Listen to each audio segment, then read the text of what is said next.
Good afternoon. My name is Claire Clark and I'm from Dynam. We are supporting Highlands and Islands Enterprise to deliver this event today. It's great to have you all with us for our first Business to Healthcare webinar. A very warm welcome to you all. Before I pass you over to Andrea McCall from High, I'd just like to spend a minute explaining how we will run today's webinar. As an audience member, you are automatically muted, but we have a couple of ways for you to get actively involved. You can use your question box at any point throughout the webinar, and we will pick up as many as we can during the Q&A. You'll also see an icon called the raised hand icon, and during question time, if you have got a mic and you want us to take you off mute so you can speak directly with our panel, then just click on that icon and we'll get you connected. And finally, we always want to promote knowledge sharing and collaboration, so we do record every session. We will, of course, share the recording after the event, so you can watch again or share with anyone else you think may be interested. That's all from me at the moment. I'm going to pass you over to Andrea McCall, who will introduce today's speakers. Andrea. Thank you, Claire. Hello, my name is Andrea McCall and I work in the Life Sciences team at Highlands and Islands Enterprise in Inverness. I'm delighted to welcome to our first Business to Healthcare webinar today, and I'm looking forward to hearing from our speakers in a minute. But first, I wanted to quickly explain why we have set up the program and what benefits we hope to achieve. So to just give a bit of background, we at High are often approached by companies who are developing a new product or service that supports the delivery of health and care in an innovative way. And they, of course, would like to speak to people in the NHS or other organizations in the health and care space for a number of reasons. So it could be to find an expert who can give them some advice. It could be a potential user of the product who can tell them more about how the product needs to be designed to work in practice. It could be the decision maker who holds the purse strings, or it could be a person who can help them set up a trial of the product. So it's not easy to navigate the complex health and care landscape. And when I say health and care landscape, I mean the NHS, the private care sector, including private care homes, for example, even corporations, large companies who are looking after the well-being of their employees, and also consumers directly themselves who want to stay healthy. And that's why we set up the Business to Healthcare program to support companies with a tailored action plan by providing guidance and introductions for them. And the program is funded by the Inverness and Highlands City Region Deal and European funding, and is delivered through a set of programs called the Northern Innovation Hub. And for the delivery of Business to Healthcare, we've partnered up with Digital HealthSense, who have both the NHS contacts and the understanding of the structure and the process and the funding routes that can help support businesses. So I'm now delighted to hand over to Adrian Smith from Digital HealthSense, who will explain a little bit more about the program and speak to 3 companies who are already benefiting from the program, although they are at different stages in the journey. Over to you, Adrian. Thank you very much, Andrea, and my thanks also to all of you who have joined the session today. It's great to see you. Andrea's given an overview of the program. I just want to focus on a small number of themes before we introduce some of the organizations already actively involved in the program and give you a flavor of what they're doing and what they hope to achieve from the program. As Andrea says, I'm from Digital HealthSense. We're delighted to be working with the Highlands and Islands Enterprise on this program and to do exactly what Andrea said, to help people develop their business. The things I'd like to emphasize is that, of course, it's a Highlands focused program, but in both directions. We're interested in companies and organizations who are based in the Highlands already, but want to access the rest of the UK, particularly the NHS in England, but broadly across the country. But we're also interested the other way around. We're interested in companies outside of the Highlands who are interested in the unique opportunities that the Highlands bring. So we're interested in both directions. What this program isn't is a business mentoring program. We're not about supporting you generally with how you create a business plan or how you build sales skills. What we are about, though, as Andrea has hinted at, is about a focus on connections and introductions. We have a great deal of links into the NHS broadly and to all the organisations that offer funding and support to SMEs trying to develop innovative solutions. So we can help you with all of those introductions and connections. And what we're doing here is very flexible. The support's flexible and it's jointly agreed through a co-created action plan. If you're successful in joining the programme, we work very rapidly with you to create that joint action plan that you agree to and we agree to support you with. And it's very clear then what we're both trying to do in the programme to help you. The application to the programme is very simple and clear. There's a short application form and the assessment process is very straightforward and rapid.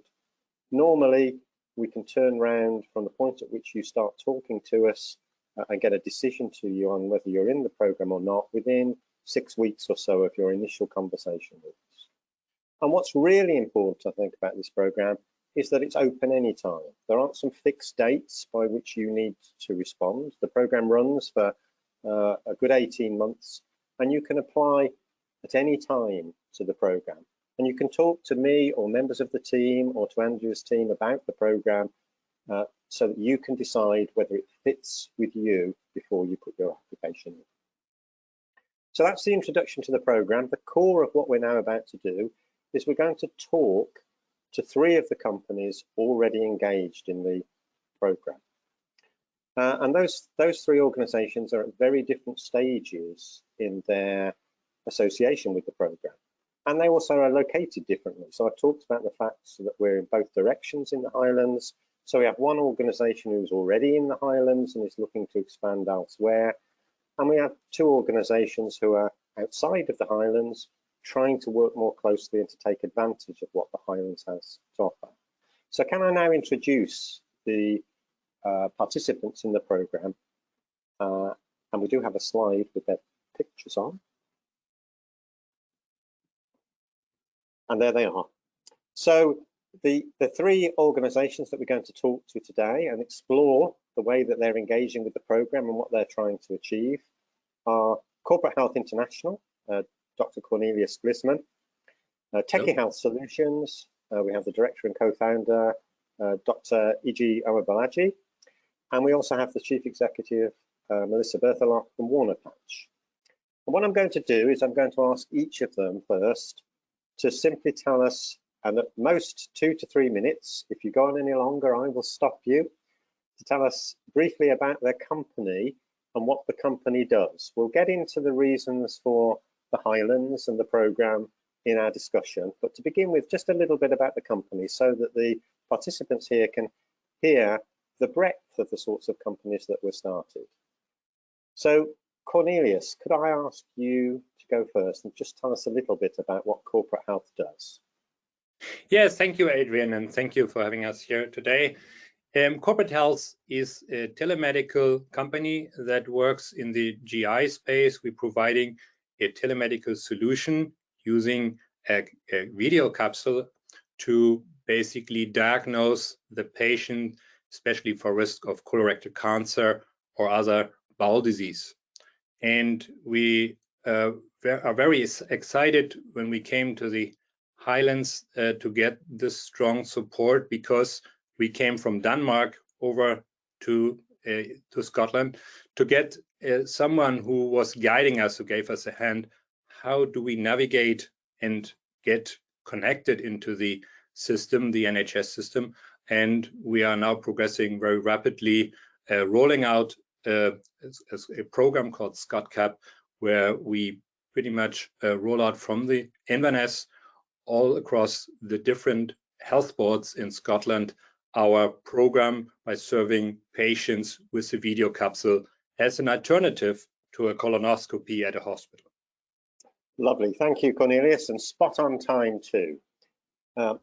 Iji, could I turn to you and Tekihealth? Hi, Adrian, and thanks a lot for having us here. So my name is Omobolaji Iji. I'm a GP, and I'm also co-founder and director of Tekihealth Solutions. Tekihealth Solutions is a medical technology company, and we provide high quality, innovative telemedicine solutions for healthcare organizations. What we do is we go far beyond the standard video consultation platforms, which are great in itself, but we give that added extra diagnostic element to remote consulting. And so our flagship device, the Tekihub, is a device that is an innovative device that contains a suite. Well, it is a suite of devices that allow a clinician to examine patients remotely. A clinician can carry out up to 10 different physical examinations, including auscultations of the heart and lungs, examination of the throat, the ears, examination of the skin, heart examinations like an ECG remotely, and as well as lung function examination using a spirometry. We're delighted to be working with Digital HealthSense in the sense that we have had introductions into the Highlands, and we are at the stage where we're looking to explore the islands some more and try and get traction there. Thank you. Thanks very much indeed. And finally, Melissa. Yeah, can you hear me fine?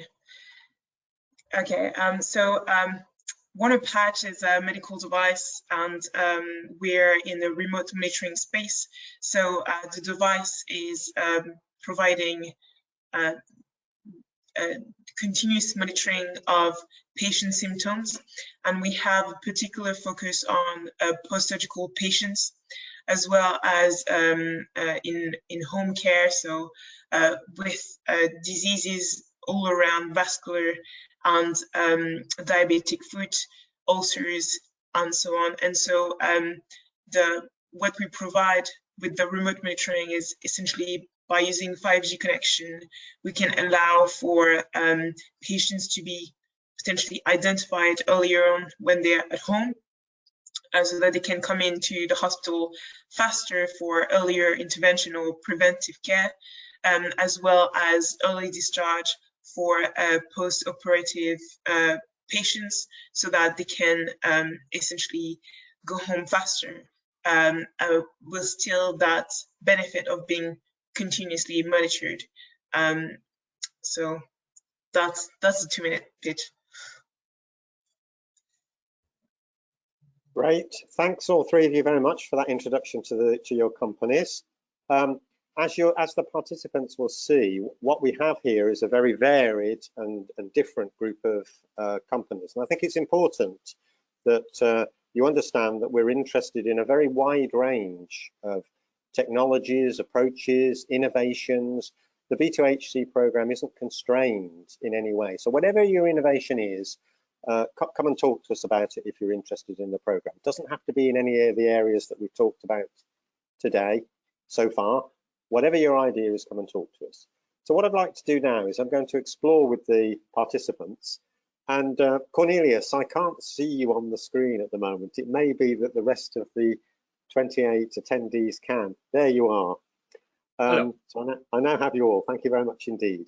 So I wanted to just explore a little bit now about the markets that you're looking to through the program and the sort of support that you're trying to get out of it, to give a flavour for those listening about how they could benefit from the program by benefiting from your experience. So Cornelius, I'm going to start with you, partly because corporate health is the longest, I was going to say the longest serving, the longest participant in the program to date. And as you mentioned, you're already well established in the Highlands. And you mentioned the fact that you came to the Highlands partly because of some of the support that you have been given in the first place. Can you tell us a little bit though about the market that you saw in the Highlands? What is it about the market in relation to and the opportunity in relation to your GI, your capsule solution that attracted you to the Highlands, as well as the support angle? Yes, thank you, Adrian. The attraction for us in the Highlands was especially that our solution gears itself for a remote telemedical solution, and that especially we also saw this big need because of the access to get access for patients to a fast colonoscopy. They have to travel often all the way to come to the health centers. So the need was there, and we saw that there was also a high receptiveness for innovation, and the support we got then to get, to the first steps, being guided to see, how can we interact with, for instance, the main hospital, the Regmo Hospital in Inverness. How do we can reach out then to 2 sites in Ullapool and Skye to make connections, to build a first pilot that we can prove the concept to the region, and then also being guided, how can we scale this now? Because one thing is to do a pilot, the other one is to get into production. And to do this in an engaged fashion with a system which we had to learn how to engage with the Scottish NHS system, and that step-by-step guidance and reflection and partnering was extremely helpful, so that we are now in that stage where we really can do a rollout all across Scotland to all health boards. There was a step-by-step process. We were guided very closely, and yeah, that's why we got to this point now. So very excited about it. Thanks, Cornelius. So Iji, I'll turn to you next. Obviously, you've not been in the program anywhere near as long as Cornelius. Cornelius has just talked about the remote and rural market that's here in the Highlands as being of particular interest, as well as the support that clearly the program has been able to give. Is it the same for you? Are you looking for the same things? Is it that remote and rural market as well as the support that's attracting you? What's the combination for you? Thanks, Adrian. Yeah, I mean, absolutely. I think the remote and rural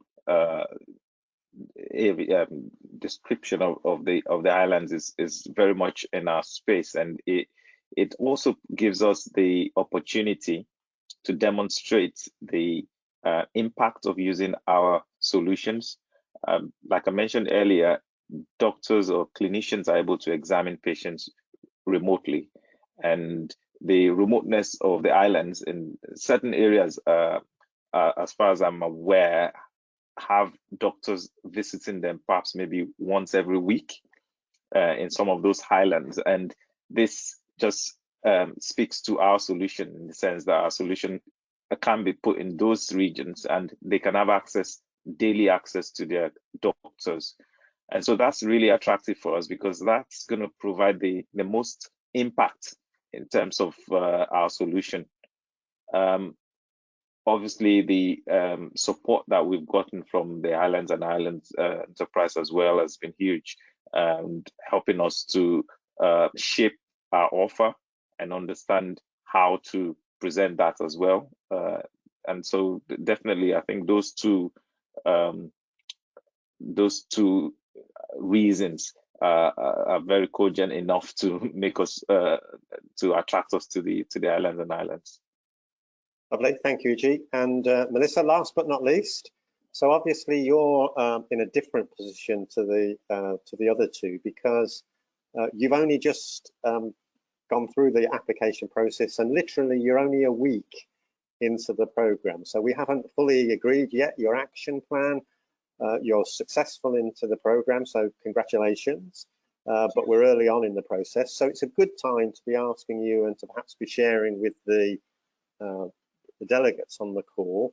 What is it that attracted you? What do you think about Scotland, the Highlands as a market, and the opportunity that might have for the solution that you've already described for us?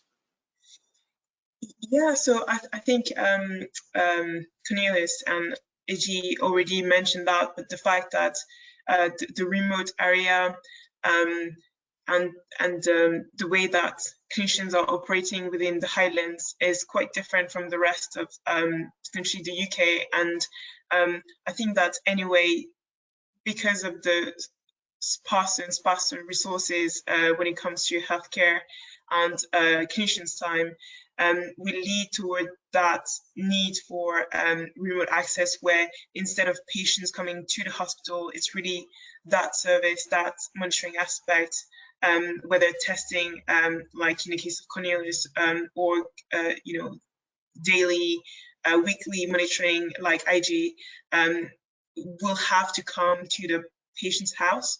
And so I think that in general for medtech or health tech, life sciences, it's a long journey to demonstrate that whatever product has been developed or solution will actually have an impact. And I think that, as Iji was mentioning, having an impact is also very much important. So rather than just developing the what and how, which is very important, but mainly it's really why this is important, and how that will have an impact in either the operation for hospitals, but also patients' life and the family, and how they deal with their diseases in a daily basis. And so, so essentially the Highlands encapsulate all these aspects and become this playground where things can happen, and we can have the worst case scenarios, and I'm talking 5G connections, which is unsettled territory there, and really improve on that and redesign whatever solution we have on that. And so yeah, very, very much looking forward to it. And on the program, it's going to be, I think, so I mean, the way that you explain it as well, because it's flexible, we have room to move around and be proactive to what we need to achieve. Okay, that's really nice. I like the term that you just used in there about it being a playground. I think some may say, that doesn't sound like it's a business thing, but I know exactly what you mean. It is a place where there is a great opportunity to test things out and to do some of the most challenging things as well. So you've just talked about 5G and the connectivity angle. If you can get things to work and fly and absolutely work effectively in the Highlands using the connectivity, then I think for many businesses that's a real demonstration that it can happen in other areas where that connectivity is more available. And of course, for so many things that the healthcare system is trying to do now, and this is a plug for all of you delegates out there who have innovative ideas, whether you're trying to tackle the preventative agenda and to give people an opportunity to manage their own health and wellness, whether it's a diagnostic and screening solution, whether it's an emergency response solution or a long-term condition management solution, or something that helps people with their mental health as well as their physical health.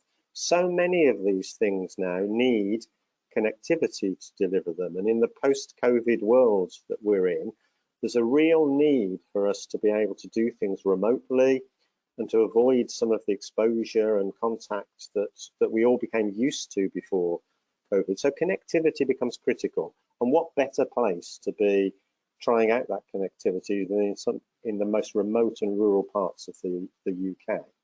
So Iji, I wanted to just come back to you just for a minute. So clearly Cornelius has said, we're here, we're established in the Highlands, and it's the place they've started before then branching out to the rest of the UK. And to give you a little bit of warning, Cornelius, I'm going to come back to you and talk about the rest of the UK in a minute. But for you, Iji, doing it the other way around, you've already had, I know, some good proofs of concept, some good take-up of your solution in England. And I know that you're keen, as you've described, to get into the market in the Highlands. What has already happened for you? Have you had some small starts in terms of conversations in the Highlands that have helped pushing you in the right direction towards opening up that marketplace? Yes, definitely. We, like I mentioned earlier, we've had a lot of support from the Highlands and Islands enterprise in terms of introductions to key stakeholders in the islands. And we've, as a result of those introductions, had initial conversations. And this has helped us also to understand a little bit more about the terrain and understand a little bit more about working in the islands.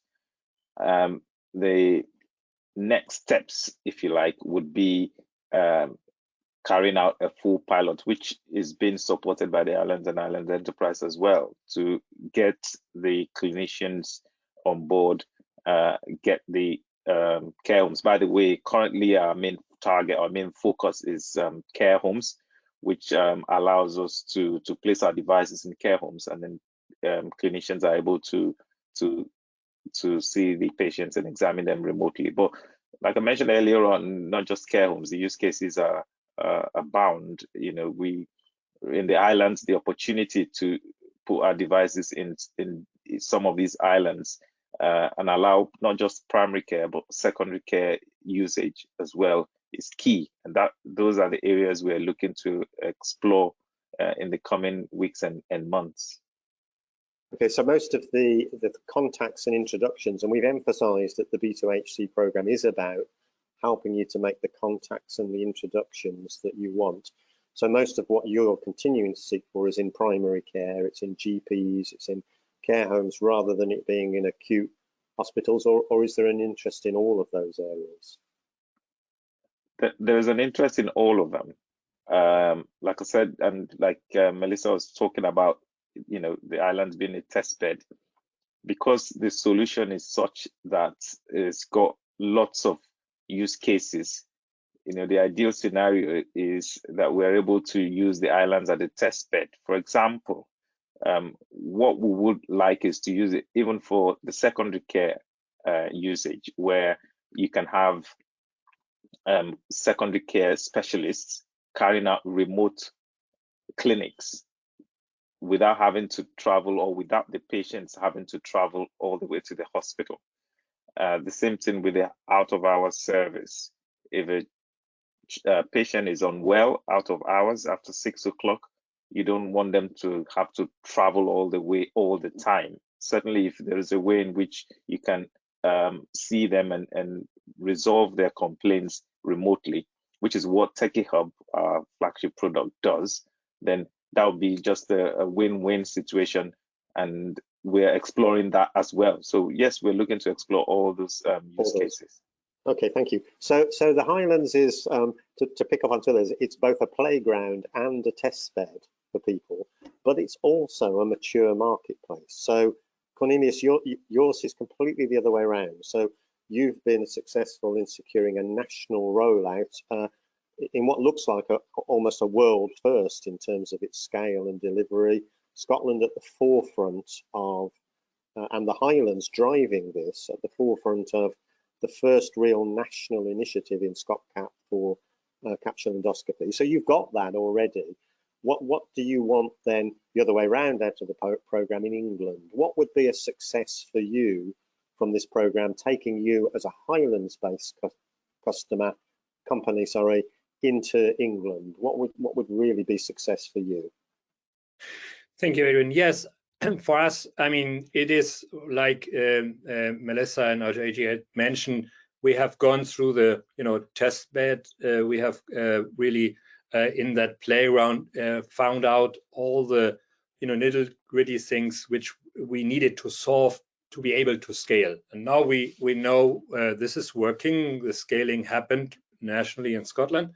And south of the border, we see three areas. We of course can support secondary care, large hospitals which have long waiting lists, where we could take over a patient load using capsule endoscopy as a filter to triage patients out smartly, so that they really can focus on the true interventional patients at the hospital. We can also have a remote primary care solution, so around these hospitals, more in the communities, where we can support then the primary care to already there screen patients or diagnose patients. And then the last bit would be then where we really can send out kits which have high connectivity. 5G was mentioned, where we can do a self-administered solution out at the patient's home.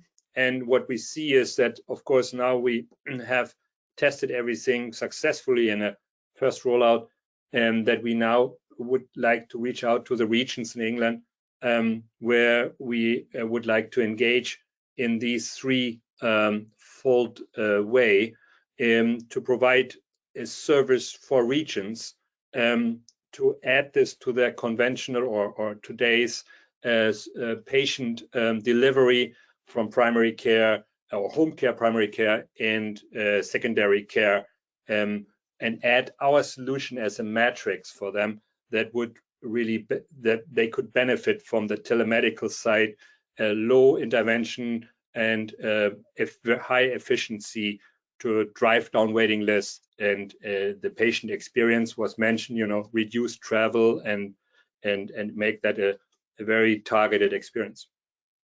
Great, thank you all. I'm about to change tack slightly on the questions, so a little bit of warning that that's about to happen. Sorry, Melissa, please do. Yeah. So as we mentioned, I think that the playground test bed, just to be clear on that, it's not much that you know, it's not the patients or it's not the Highlands region itself. It's the test bed for the product. I think that's it's all that what we mean, because products have flows, and no matter when that product is frozen in terms of production levels and so on, there's still room to improve the way that it interacts either with the clinicians or the patients. So it's not really the population that is been tested. It's really the product and the company, and how the company or the whatever the plan is to provide that solution to the Highlands and the world.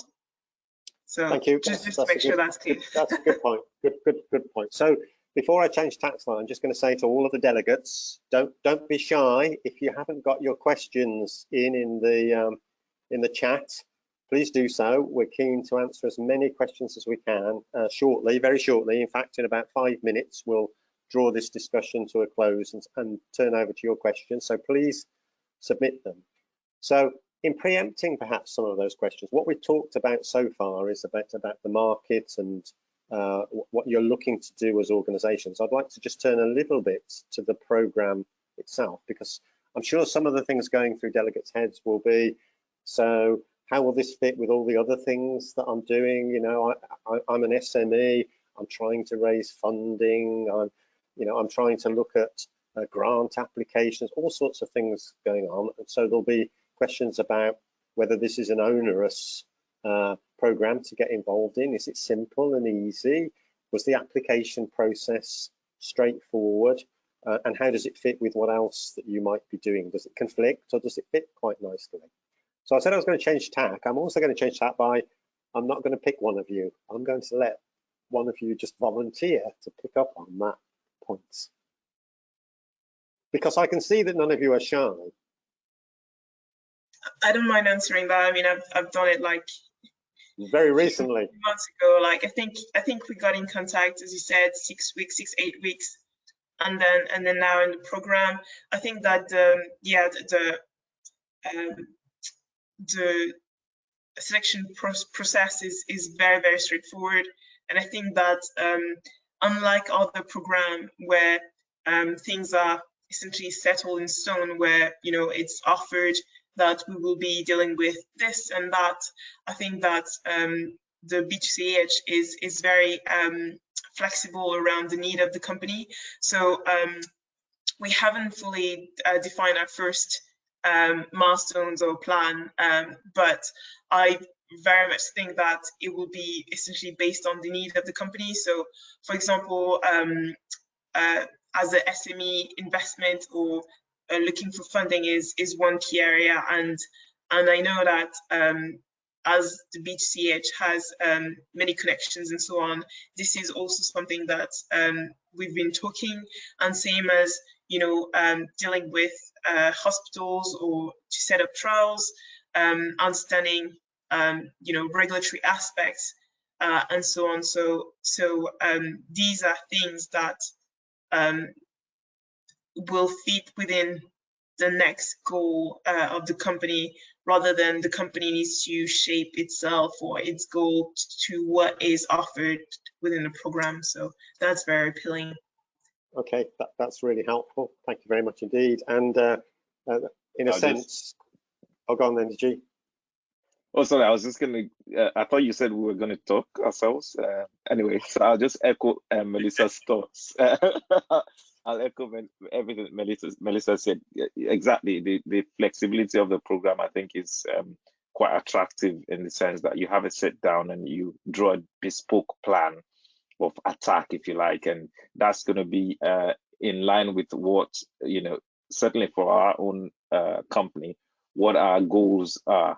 And like Melissa mentioned again, there's also flexibility. So for example, when it comes to funding or for grant funding, there are been times where we've had to slightly change tack and spend more time on the grant funding, for example, or spend a little bit more time on a tender, even though at the start, perhaps we didn't put that in as our initial or priority. But if along the line that comes through, the flexibility allows you to get that support as and when. So I think that's been really brilliant. And yeah, as you said, if we look back, I think the personal touch and that direct engagement, hands-on, it wasn't, this bureaucratic program you need to run through. It's more like, sit down, where are the connections? Where are you with your business? How can we make it happen? And that, I think, is what, an SME like us needs to get going and to be successful. And that brought us already to AI funding. We are working really on an AI solution that is going into production. So the diagnostics of all these images we produce from the videos will get an AI solution that makes it extremely scalable and high quality. And that all was kind of built along the way together. A lot of advisory and brainstorming. That's really what you need to make a successful small business growing. Fabulous. Okay, we have just a couple of minutes left, so I'm going to just pose one last little question to you, and you can keep it brief, or if you've got more you want to say, that's fine. Obviously, you're all doing lots of things to make your business grow, and this is just B2Hc is only one element, hopefully an important element of that.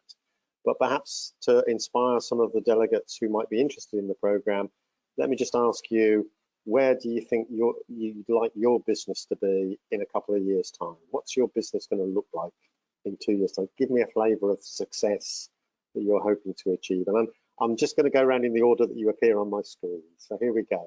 Melissa. Yeah, that's a really good question. I think that yeah, in terms of expectations, I think that having a product market would be something brilliant, and then also get really good high quality data on how the device has been used and on that impact that we talked about. I think that in the next couple of years would be really great to achieve. So yeah, working towards that. Lovely. Iji?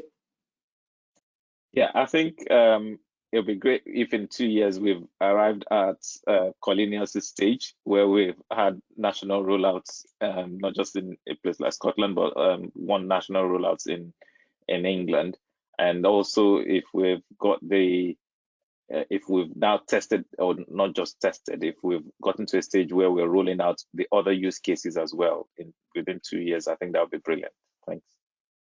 And as the maturest company on the table, Cornelius, where will you be in 2 years' time in your ideal world?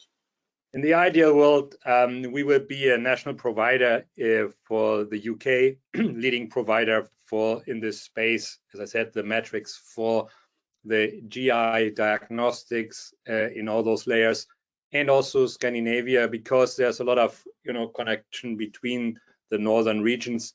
I'm sitting here right now in Denmark, where our headquarters is, and we are working hard to bring this solution to Norway and other regions. And the challenges in this space are very similar, and our markets are very close. So we are looking forward to a Northern European platform, so to speak. Fabulous. Thank you, all three of you, for joining us today and sharing your experiences. Don't go away, of course, because hopefully there's some interesting questions coming from the delegates, and some of them may be directed specifically at one or other of you. So are we able to now look at some of the questions that we have for our panel? Yep, thanks, Adrian. So now we're going to move to audience Q&A.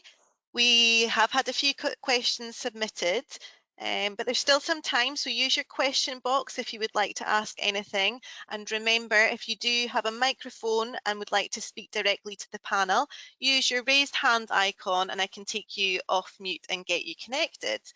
Okay, so our first question is from Gary Suter, specifically for Cornelius, but probably relevant to Melissa and Iji going forward. He has asked, you mentioned scaling. How do you plan to do that? So Cornelius, if you'd like to start, that would be great. Yes, I think as I mentioned earlier, if you want to scale, first you need to have your initial cell in place. Your pilot needs to be rock solid, and that you can do in a test bed, that you really find out what works, what doesn't work. And when you have tried that out enough and you feel comfortable, then go to the next level. And we did that from Inverness to Ullapool and Skye, we call that high cap. And there we learned how we connect different sites and what that means if you work remotely. And then the next step, that's then the real rollout when you feel comfortable about a scalable model. So it's like, I would say, 3 stages. First, the primary model, then the first where you already have a first connectivity model, and then you say, okay, now we feel comfortable to scale this to a larger level. Great, thank you. And yeah, what about Melissa? I think Cornelius just said it. It's really to have a first high quality data set about the device, and to show that it works as we say it works in the first instance, and then make sure that it's effective in a sense that it brings value to patient benefit essentially, and then from that potentially look at product features if it's possible to have them improved based on what the comments and feedback are, and then build up on that. I think that there's no way around when it comes to medtech, because of the regulatory hurdles hurdles. So the way that regulatory requirements has been set up, and for everyone's good, not only the patients, it's also safer for manufacturer as well. So yeah, that's the way that that's the way to do. I think there's no shortcut. Great. Could I add something just to that, Claire, if that's okay? So one of the things I wouldn't want delegates on the call to feel is that everything that's true here that's been said here is also true for non-medical devices. So it isn't just about if you've got a product that you're trying to develop, whether your service might be something that's focused on a paper-based training delivery, for example. It might be something that's much lower tech than some of the solutions here, but it's still innovative in what it's trying to achieve. And the same steps are still important. You still have to go through those stages of an early proof of concept, an attempt to broaden that through a larger scale demonstrator before you're ever going to get a big rollout. And part of the reason why B2Hc is so important, and why that introduction that Andrea gave is, I think, spot on, is that the NHS in particular, in the Highlands, in Scotland, across the UK, is a complex organisation. Many companies who start off in this field think when the word NHS is said that it's a customer. And of course it's not. It's a whole set, a myriad of complex intertwined customers. It's very unusual for any organisation to be able to sell something nationally. And so what Cornelius and his team have done in the Highlands and in Scotland is fabulous, because it is quite unusual to get that move to a national rollout. It's hard, and partly what we're trying to do is to help you with those steps to go from that early prototype through a larger scale demonstrator on the journey to a bigger rollout. If you were about to say something, Iji, before I stepped in, my apologies. It's okay. In which case, back to you, Claire. Great, thank you. We've had a question from Karen Green, and she asks, is there any funding available? So shall I answer that first, and then Andrea, maybe you can add to it if you're there. So the B2Hc program itself is not offering direct funding. It's a support program, and so what you get is resource that you've agreed a tailored set of support for. What we are about, though, and is looking at where there are funding opportunities that fit your needs. So we keep a strong track of what funding opportunities are around at the moment. We can point you at those. We can help you apply for some of those funding if that's what you want to do. But the program itself doesn't directly give funding to you. Andrea, do you want to add to that? I mean, you've covered this very well, Adrian. You're quite right in saying that obviously both Adrian from his more healthcare background and we and Hi from our business background, we're very well aware of all the different opportunities that are out there, and it's sometimes a bit of a confusing landscape. But through the program, we would be able to kind of signpost the most relevant opportunities as and when they come up. Because again, it's a huge amount of work sometimes just to keep up with what is actually coming on stream at what point in time. So yeah, that's the way we would offer our support in this regarding funding. Great, thank you for answering that, Adrian and Andrea. Gary has got back in touch. He said, thank you for answering his question.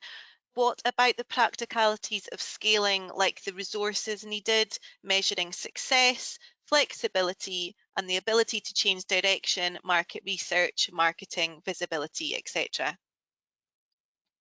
Wow, that's a big, broad question, Gary. So maybe if I kick off while the other three are thinking about whether they would like to add to what I'm about to say. I think, so two things. I think the program itself, the B2Hc program, is interested in all the areas that you've just raised.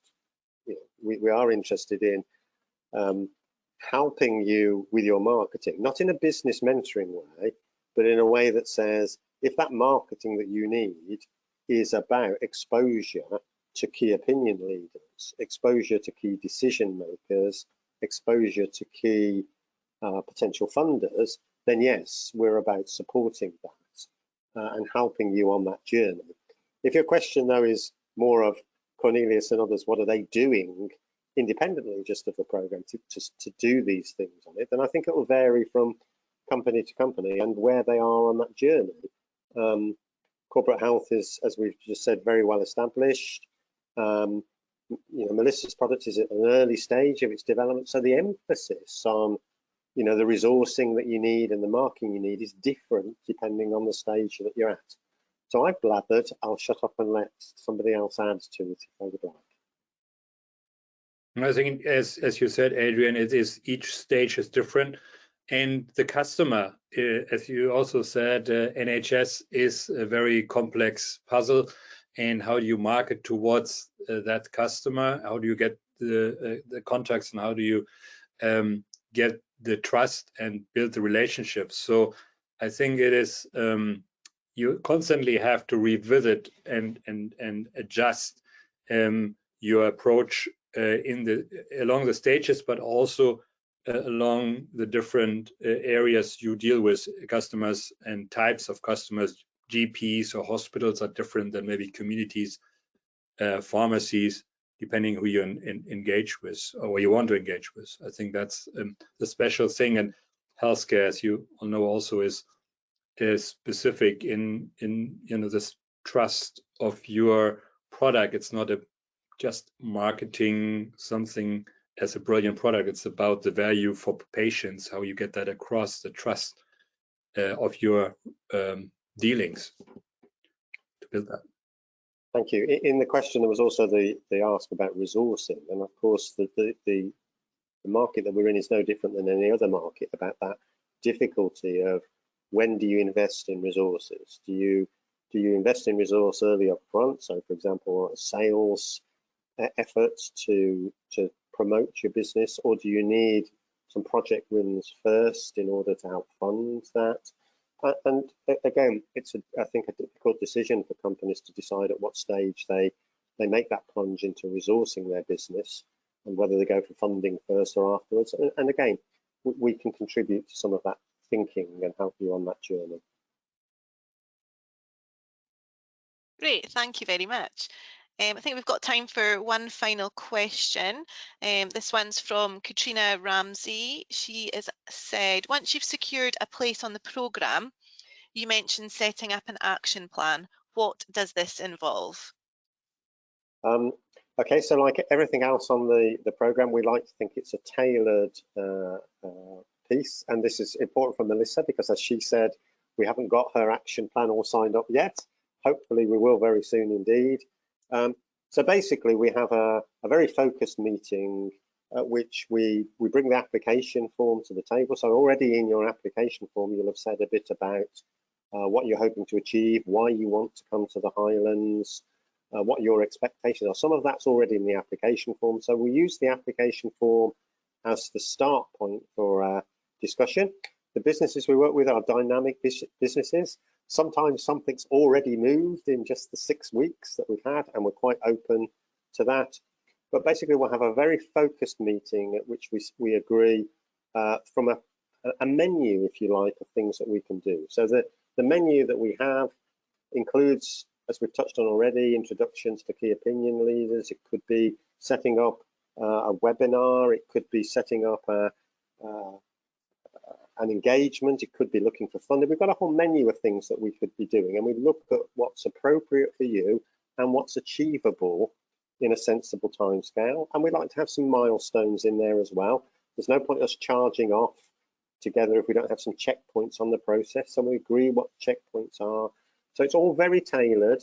We also want it to be simple and understandable, but trackable too. We want to each be able to say, have we achieved that? Have we added some value? Have you got out of the program what you want out of it? So I think that's what we try to do. And certainly the ones that we've set up so far seem to be going well. So we're pleased that the process is working, and we hope we'll be doing that with Melissa very soon. Fantastic. Thanks so much, Adrian, and thanks to the panel that was a great Q&A session. I'm now going to pass over to Andrea just to say a final few words. Thanks, Claire. Yes, thank you everybody in the audience today for joining and for your interest in the Business to Healthcare programme. And also special thanks, obviously, to the panel, Melissa, Cornelius and Iji and Adrian for hosting us so professionally. And also just wanted to say that you can find more information on our website, which is now shown on the screen here. So please get in touch via the button on the website if you have any further questions or want to just talk through your specific business and what you're looking for. We can give you some more guidance. We will also be running more webinars with a range of topics that relate to the health and care sector. So please keep an eye out for when these are being advertised on our website and on the Highlands and Islands Enterprise social media. And we're also looking for your feedback after today. So, you know, how you found the session and what was good and what was maybe missing. So thank you very much again. It was great to have you all here today. Great, thanks, Andrea.